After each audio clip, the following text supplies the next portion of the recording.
Kyste de l'ovaire. Kyste ovarien. Définition. Les kystes sont, le plus souvent, des tumeurs bénignes, pouvant se développer dans quasiment tous les tissus ou organes de l'organisme. Il s'agit de cavités à contenu liquide composées de liquide tissulaire, de sang et de sécrétions muqueuses. Les kystes ovariens se développent le plus souvent durant la période de vie génitale active de la femme et sont sous dépendance hormonale. Un gonflement localisé ou une néoformation tissulaire est appelé tumeur, latin, tumeur égale gonflement, excroissance, ce qui ne donne aucune indication sur la nature bénigne ou maligne de la tumeur. Une augmentation du volume des ovaires peut être due soit à une multiplication de cellules soit à l'accumulation de liquide, kyste. Les ovaires accomplissent deux fonctions. Sécrétion des hormones, œstrogènes et progestérone. Chez les femmes en période d'activité génitale, les ovaires contiennent des ovules immatures, qui se développent au sein des ovaires. L'ovulation survient vers le milieu du cycle. Si des rapports sexuels ont lieu à ce moment, une fécondation peut survenir dans les trompes utérines et une grossesse peut se développer au sein de l'utérus. Pour les exceptions, voir grossesse péritonéale et grossesse tubaire. Cause. Kystes fonctionnels, des kystes à contenu liquide, de nature bénigne, et cycle dépendant peuvent se développer au sein des ovaires, follicules. Si le follicule n'éclate pas au moment de l'ovulation, il continue à croître et peut évoluer en kyste. La plupart des kystes régressent spontanément dans les 2 mois qui suivent. Les femmes sous contraception hormonale présentent plus rarement des kystes. En effet, la pilule bloque l'ovulation et les ovaires sont ainsi mis au repos. Il peut également s'agir d'une tumeur, néoformation, kystique, le plus souvent de nature bénigne. Les tumeurs de nature maligne sont appelées cancers, chapitres séparés. Ovaires polykystique, OPK. Dans ce cas, les ovaires renforment plusieurs kystes et ne sont plus fonctionnels. Les patientes atteintes d'ovaires polykystiques présentent souvent des troubles hormonaux. Kystes à contenu chocolat ou goudron, ces kystes se développent en cas d'endométriose, voire endométriose. Des fragments de la muqueuse utérine disséminée restent collés aux ovaires et saignent au moment des règles comme une muqueuse utérine normale. Comme le sang ne peut s'écouler des ovaires, des kystes se développent. Troubles, symptômes. Les kystes et les tumeurs de l'ovaire, qu'ils soient de nature bénigne ou maligne, ne provoquent pas de symptômes au stade initial. À un stade plus avancé, les symptômes suivants peuvent se manifester. Cycle irrégulier. Règles très douloureuses, dysménorrhée. Douleur dans le petit bassin. Réapparition des menstruations après la ménopause. Pesanteur pelvienne, tiraillement dans le petit bassin, éventuellement douleur dans le dos, douleur à la défécation.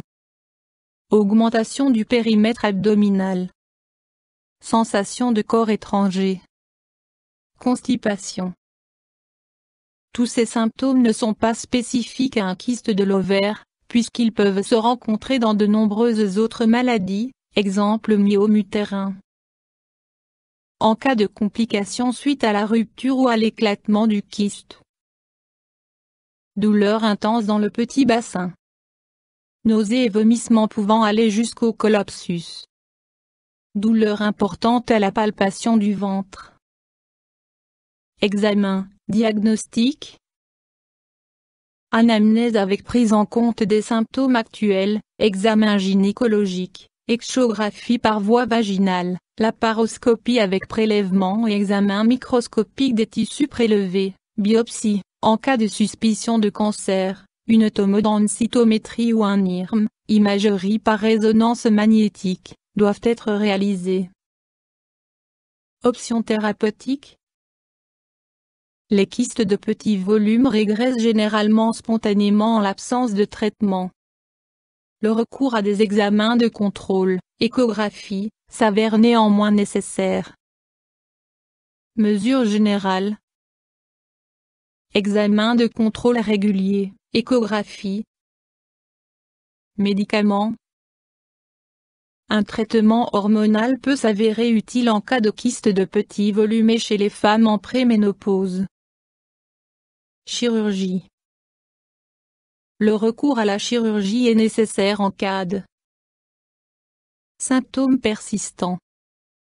Kyste de grande taille, peu susceptible de régresser spontanément. Suspicion de cancer. Kyste n'ayant pas complètement régressé après quelques semaines. Curetage de l'utérus indiqué chez les femmes en périménopause. Technique opératoire. En cas de tumeur bénigne, l'ablation du kyste peut être réalisée par la paroscopie, chirurgie mini-invasive. En cas de tumeur maligne, une grande intervention chirurgicale avec exérèse de 2 ovaires et des autres organes atteints peut s'avérer nécessaire. Les kystes ovariens doivent rester sous surveillance médicale et des contrôles médicaux réguliers sont ainsi nécessaires. En cas de kyste présent depuis une certaine durée, une biopsie s'impose. À cette fin, il faut intervenir chirurgicalement, le type d'intervention dépendant de la taille du kyste.